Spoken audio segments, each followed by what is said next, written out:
first, let's take you to Havana, where Elliot Rodriguez and Rudabeh Shabazi are standing by.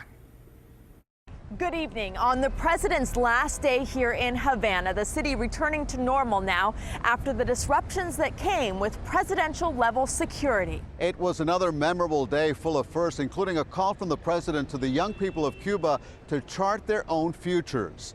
The president took off on Air Force One at about 4:15 this afternoon. Raul Castro went to Jose Marti Airport to bid goodbye to the president and the first family and the rest of their entourage. He's expected to land in a few minutes in Buenos Aires, Argentina. The president's last event was an exhibition game between the Tampa Bay Rays and the Cuban national team. Raul Castro accompanied President Obama as they watched along with 55,000 fans.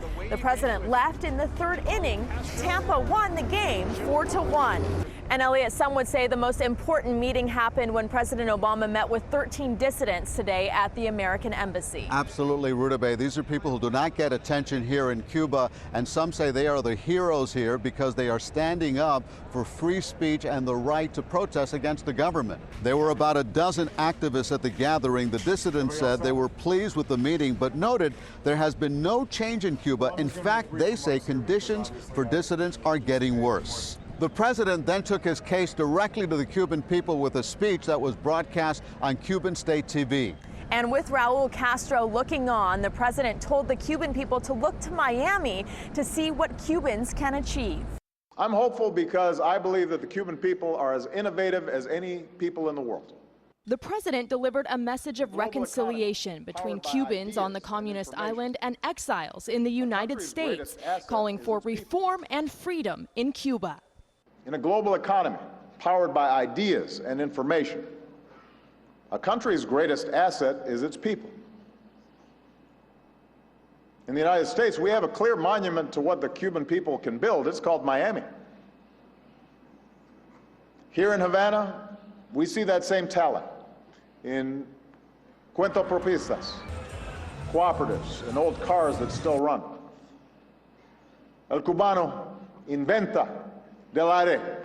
The president also tried to bridge the gap that exists between some in Cuba and exiles in the United States. And for the Cuban-American community that I've come to know and respect, this is not just about politics.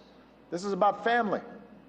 President Obama telling Cubans they share more with Cuban Americans than they may realize. And I know how they have suffered more than the pain of exile. They also know what it's like to be an outsider and to struggle and to work harder to make sure their children can reach higher in America. And President Obama rejected the notion that he should have a tear down this wall type moment like President Reagan once said to Mikhail Gorbachev while standing at the Berlin Wall. A moment in history, Rudabeh, much like we experienced here in Havana. The president vowed to continue negotiating with Raul Castro, and he challenged the people of Cuba not to fear change and to chart their own destiny. And we will have more of our final thoughts here from Havana, but for now we want to send it back to you, Rick and Lauren, for the other big story of the day. All right, thank you, Elliot and Rudabeh.